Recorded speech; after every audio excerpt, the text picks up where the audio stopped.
Hey guys, welcome back to my channel. It's Hannah. In today's video, we're going to talk about what I pay attention to during my wash days. And these are things I never used to pay attention to, but have contributed to the health of my hair. And it'll help you when you're choosing products, knowing what products to stay with, which ones to let go of. So let's get into today's video and I hope you guys love it. Okay, so the first thing I pay attention to on wash days, before we even get into the wash, water, or any of that, the first thing we're going to pay attention to is what does our hair currently feel like? Yes. So the first thing I'm doing is I'm analyzing what my hair is feeling like at that moment. Is it dry? Is it feeling brittle? Is it feeling soft? Is it feeling moisturized? Is it feeling greasy? That tells me what I need to really be focusing on during my wash. And the reason I say that is because if my hair is greasy, what I'm going to do is my shampoo is going to be pretty thorough. I'll probably go through with a double shampoo. I typically double shampoo when I feel like my hair needs a really deep clean. So if my hair's on the greasier side or it's feeling like product heavy, that I know going into it, I want to use a clarifying shampoo if I have two on hand, or I just want to make sure that I'm using a double shampooing style. And double shampoo for me just means I shampoo my hair, I rinse it out, I shampoo it again, then I rinse it out. So that's one thing I look at if my hair is greasy. Now, if my hair is dry, the first thing I'm wanting to do is making sure that my shampoo that I'm using is going to be moisturizing. And how can you tell if it's moisturizing? And I've said this in other videos, but you can tell if your shampoo is moisturizing by the way your hair expands. Is it soaking up the water? Is it soaking up the product? Is your hair feeling fuller? And I know what you're thinking, oh, when I run water on it, it automatically expands. Yes, but there's a difference when you finish washing your hair and it feels softer. So now let's skip to the shampoo part. When you're picking a shampoo, you need to pick a shampoo based on your needs. So for me, and I talked to my loctician last time I saw her when she did this, we were talking about how amazing that Sacred hydrating shampoo is. The hydrating shampoo is chef's kiss. And it's because it is one shampoo that when I finish washing my hair, it literally, I'm like, wow, my hair feels soft. I don't feel like I need anything else. I can literally end with the shampoo and be done. And also my hair feels fuller. It doesn't feel like I washed it, not lost everything. Because one thing you don't want to have is you don't want to use a product that when you're actually washing your hair makes it feel one way, but as soon as you rinse it out, it's feeling dry, brittle, brassy. It's feeling even drier than it did before. That's why it's really important to take stock of what does my hair feel like beforehand. Because if you're washing it, it feels much better. It's like, okay, obviously my hair was dry. If you wash it after and it still feels dry, it's like, okay, the product I'm using is not making sense. I need something that is not going to dry out my locks after the shampoo too. And that's important because if your hair is already dry, and we put through something else that makes it even more dry, you're more prone to breakage because it just seems like it's withdrawing even more. It's pulling everything from it. So looking at your shampoo is very important. And again, I recommend the Sacred shampoo. My loctician recommends it. I also love OGX. I get the moisturizing, like the argan oil and the certain ones. Because if you've seen OGX, they got a bunch of different ones. So I choose like moisturizing, color this, especially because my hair is colored. I look for things like that. For conditioner, now let's talk about conditioner. First off, I'm not one of the girlies out here that say don't use conditioner. My loctician also uses conditioner on my hair. However, she says you have to pick your conditioners carefully because you don't want anything that's going to cause buildup. So if it's too thick, she doesn't say not use it. Even with everybody want to get on me about the Sacred mask. I asked her when I was sitting in the chair, so how do you feel about that Sacred mask for locks? Because she has locks too. She said, you can use it, don't use it all the time, and dilute it. She said with conditioners, the big thing you want to do if you're worried about buildup is dilute, or use a very small amount. Diluting is just when you put it in a bottle and you put like a squeeze of conditioner and you fill the rest up with water. That allows you to get the benefit of the conditioner without the possibility of buildup because it is a creamier product. Now for me, I do use conditioners and I love conditioner on my hair. However, I have now started to tend to doing more of the diluting method and using a bottle, but honestly the majority of the time up through now I would just put it on sparingly on my hands. That's the difference too now. I don't just slob and glob it. I go like this and then I move it through all of my hair. And the reason I do it that way is because The difference between glob and sliding everywhere is there's a lower chance of buildup. I will say I've done both.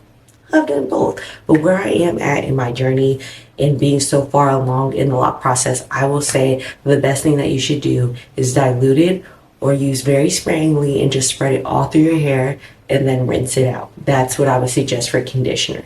But when you're looking for conditioner, again, look at something that's not too heavy or diluted. And that's what you should be looking for when you're going through the washing process. Another thing that you need to be mindful of and noticing, which I didn't start doing till this past year, is when you wash your hair, if you're someone who's washing hair yourself, you should be looking at how much your hair is shedding, because there is a normal amount, and then if it's like tons of your hair is coming out, that is not okay. I've been fortunate enough to not have the latter of seeing a lot, but it's something I started to be more mindful of, because let's say you're experiencing breakage, but you're not fully aware of it yet. If you see a bunch of hair on the ground, you're going to start be like, wait, clearly somewhere in my hair, something is not going right. And my loctician even said, you got to pay attention. You got to look and say, is my hair shedding a lot? When you're moving your hair around, are pieces falling out? When my hair was really brittle, well, it wasn't really brittle. When I was suffering with dryness pretty badly, and like the 2 and 3 year mark, I remember I was like manipulating my hair, and then I saw a little piece on the ground. I said, what's that? And shedding can look in the form of like the little coils, or it can literally be pieces of your lock just falling off. And that is important, because when you are looking around and seeing that, that will also tip you off to not only the products you're using in the shower, but what am I doing outside of the shower that's having my hair fall out like this. And people are like, when I was in the beginning of my lock journey, I used to be like, oh my God, if my hair falls out, my locks are terrible. No, it does not mean that. Your hair is growing and it's aging. And because we're not like, when you're loose naturally, it sheds naturally. Ours is pretty much locked in unless it breaks. Locked in, but it's pretty much locked in unless it breaks. So being mindful of the shedding and the little pieces here and there are really good to get a measurement of what your hair might need, whether it's more moisture, less moisture, or just going into a loctician to figure out what's going on. Another big thing we need to focus on, where I think gets neglected, is our scalp. How does our scalp feel? And that is important, because for some people I've seen like, I have an itchy scalp, I have an itchy scalp. That is typically a moisture issue, and that's not fully solved in the shower. But what I will say is, when I am washing my hair, I'm thinking, does my scalp feel clean? I know you're like, clean, yes. Does my scalp feel like it's breathing? And you know that feeling, like when if the wind blew by your hair, your scalp feels the air. That is it breathing, okay? So I'm looking at, does my scalp feel clean? Does it feel like there's a layer on top of it? Does it feel like it's still dirty? Because I've had that feeling before too. Does my scalp feel irritated? That's a big one too, because when you're trying to figure out your routine, some products may not work for you, and that's completely okay. I've been there, done that. So one thing you really want to pay attention to is, how is my scalp responding to this? Is it responding well? Does it feel itchy? In that, that gets me into the next thing that connects to that. Your scalp health is more than in the shower. If you wash your hair, moisturize and everything today, and tomorrow you're laying in bed and your head is really itchy, that might be a sign that your shampoo is drying your scalp out. It also may be a sign that you're not properly moisturizing your scalp, such as with leave-in conditioner, rose water spray, whatever, oil. Even though oil is not a moisturizer for the scalp. I know. But those are things to be mindful of when it comes to scalp health. Your scalp health with shampooing your hair and washing it in the shower also connects to those few days afterwards. And I think about that with even this whole routine. If I wash my hair and I do my moisture routine that typically works, I have a good routine, and a day later my hair feels dry, I'm looking back at the shampoo and conditioner and saying, are you really a good match for me? Are we really a good match? We probably aren't, and that is completely okay. The last thing I want to say to be mindful of, and this is when you really start switching products, how long does it take your hair to dry? I know, that's a crazy one, but the reason is because, if you know, for me, I always sit under a dryer. The only time I don't sit under a dryer is when I go to my loctician, and she has me sit under the dryer in a different way. So when I retwist my hair, I retwist it with the clips on it, and I sit under the dryer, because I have a dryer attachment, and I sit there for about 30 to 45 minutes. Now, when I go to my loctician, as soon as she finished washing my hair, she has me sit under the dryer, and that typically ranges between, I think, about 30 to 45 minutes too. I should time it next time, but it feels like about 30 to 45 minutes. And then she retwists my hair after, and then I go like that. So she essentially waits. So the majority, I know she wants to make sure my roots are pretty dry, and then the length of my hair is somewhat dry. Anyway, the point of it is that the products you may be using may be too heavy if it's taking way longer. So let's say, you're like me, it's 30 to 45 minutes. You switch to using a new shampoo, and you're like me where you also use conditioner.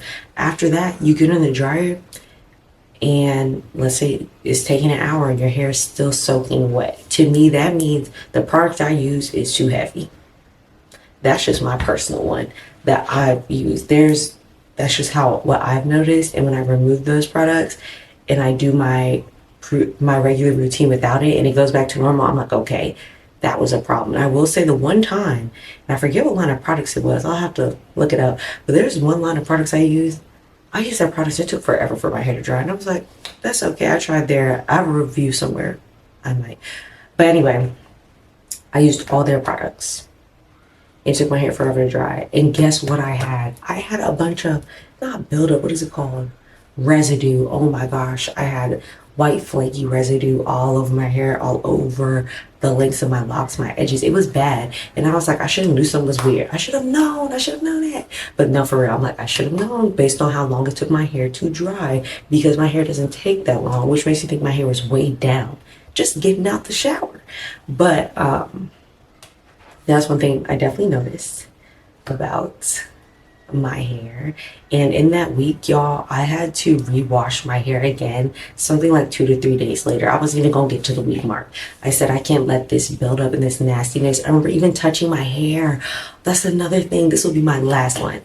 When you wash your hair, if you touch it after and it feels like product is all over your hair, like almost grimy, just a thought, that is a sign that those products were not good for you, and the shampoo or the conditioner, depending on what you're doing, does not work with your hair. It should not be leaving a residue. When your locks come out, they should feel refreshed, they should feel full of life, and they should feel light. And that's one thing. Your locks should not be feeling heavy out the shower. I mean, yeah, from the water, but they shouldn't be feeling heavy, like producty. And another thing, I guess I got one more.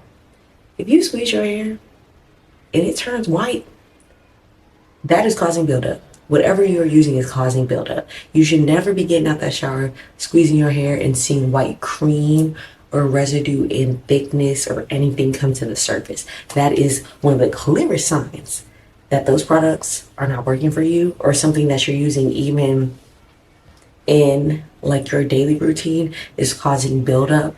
So the first thing I do is change that shampoo and conditioner, and then if that still happens in your next wash, then I'm looking at my everyday products, like what is going on, what is going on. But that is the end of today's video. I hope you guys loved it. I hope you guys learned something about what you should be looking out for when you're shampooing and conditioning your hair, going through your wash day.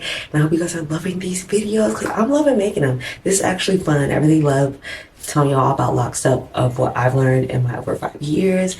And if you like this video, you already know what to do. Like, comment, subscribe, and I'll see y'all later. Bye.